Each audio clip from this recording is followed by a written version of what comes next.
तो चलिए, भादो और पितृपक्ष के बाद चिराग पासवान की किस्मत खुल जाएगी। और जिस शख्स को चिराग पासवान अपना राम मानते थे, उनको अपना हनुमान, अपना खुद को उनका हनुमान बताते थे, वो चिराग पासवान अब फिर से भाजपा के साथ जाने वाले हैं। और स्पष्ट खबर सामने आई है कि चिराग पासवान को केंद्र में मंत्री भी बनाया जाएगा और चिराग पासवान भाजपा के एनडीए में अब एकदम ऑफिशियली शामिल होंगे। और पितृपक्ष और भादो के बीतने के बाद चिराग पासवान भाजपा के सहयोगी हो जाएंगे। और जिस बात को लेकर चर्चा चल रही थी कि चिराग पासवान किधर जाएंगे, अब उस बात पर पूर्ण विराम लग जाएगा। क्योंकि देखिए, चिराग पासवान शुरू से भाजपा के हितैषी रहे हैं और चिराग पासवान को लेकर खबर आ गई है कि अब चिराग पासवान जैसे ही भादो और पितृपक्ष समाप्त होगा, भाजपा से मिलेंगे, भाजपा उनको केंद्रीय मंत्री का पद देगी, मतलब उनको केंद्र में मंत्री बनाया जाएगा। और उसके बाद चिराग पासवान का इंतजार खत्म हो जाएगा। कहा जा रहा था कि नीतीश कुमार के पलटी मारने के बाद भाजपा चिराग पासवान के करीब जाएगी। चिराग पासवान ही वो शख्स है जिन्होंने नीतीश कुमार और जदयू को बहुत बड़ा नुकसान 2020 के चुनाव में पहुंचाया था। और अब सब कुछ क्लियर हो रहा है। इस वीडियो में आपको इससे बात करेंगे, लेकिन उससे पहले नमस्कार स्वीकार करिए, मेरा नाम प्रशांत राय है। ये वीडियो रोडवेज के द्वारा प्रायोजित है। रोडवेज एक ऐसी कार की टैक्सी की कंपनी है जो आपको बिहार के किसी भी गांव से पटना लाती है, वो भी वन वे फेयर पर। मतलब कि आपको बिहार में कहीं भी जाना है तो रोडवेज से गाड़ी करिए, कार पूल और टैक्सी पूल उनके पास उपलब्ध है और एक तरफ का किराया देकर एसी में सफर करिए। बहरहाल, चिराग पासवान पर लौटे तो चिराग पासवान के लिए बहुत बड़ी खबर इसीलिए है क्योंकि चिराग पासवान की कुछ शर्तें थी और सूत्रों के मुताबिक भाजपा ने वो शर्तों को मान लिया है। अब सवाल कि चिराग पासवान ने कौन से शर्त रखे थे। चिराग पासवान की मुख्य रूप से दो शर्तें थी। पहला शर्त यह है कि अगर वो भाजपा में, अगर वो एनडीए के गठबंधन में शामिल होंगे तो सबसे पहला शर्त यह है कि पशुपति कुमार पारस को एनडीए से बाहर का रास्ता दिखाना पड़ेगा। चिराग पासवान ने साफ साफ कहा था कि पशुपति कुमार पारस जहां रहेंगे वहां पर जाने का कोई सवाल ही नहीं बनता है।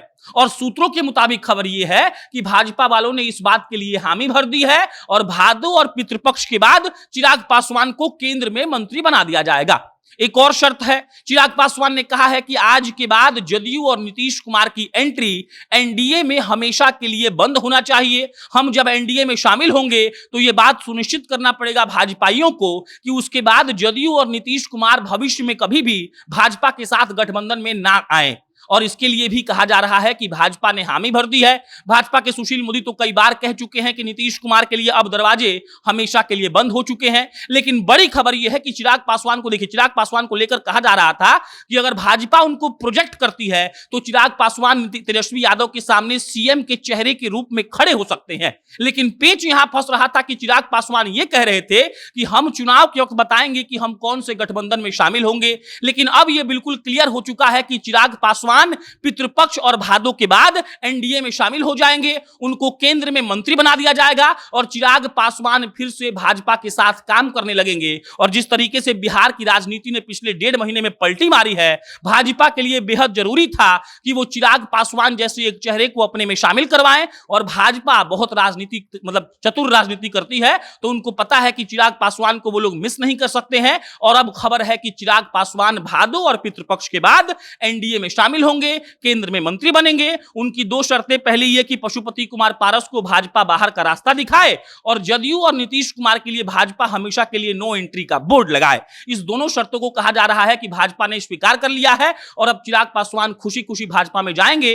अमित शाह बिहार आ रहे हैं, ये बात आपको पता है, और इसको लेकर लगातार तैयारियां भी हो रही हैं। और अमित शाह बिहार आ रहे हैं तो वो रणनीति बना रहे होंगे। और हमको लगता है कि पहला रणनीति यही रहा होगा कि सबसे पहले चिराग पासवान को अपने पास लाइए, क्योंकि चिराग पासवान ही वो शख्स हैं जो हर बात पर नीतीश कुमार को कोसते हैं, अच्छा लॉजिक देकर उनको ये बताते हैं कि आपने बिहार को बर्बाद किया है। और अगर डाटा और फैक्ट्स की बात करें तो 2020 के विधानसभा चुनाव में चिराग पासवान ने जितना नीतीश कुमार को अकेले नुकसान पहुंचाया था, उतना किसी भी पार्टी ने नहीं पहुंचाया था। मतलब ये कि अब चिराग पासवान अपने राम के पास जाएंगे, हनुमान बनकर नरेंद्र मोदी की रक्षा करेंगे, बिहार में भाजपा के वो सिपाही बनेंगे जिसके लिए भाजपा बहुत ज्यादा तत्पर थी कि कोई ऐसा मिले जिस पर बंदूक, जिसे कंधे पर बंदूक रखकर गोली चलाई जा सके।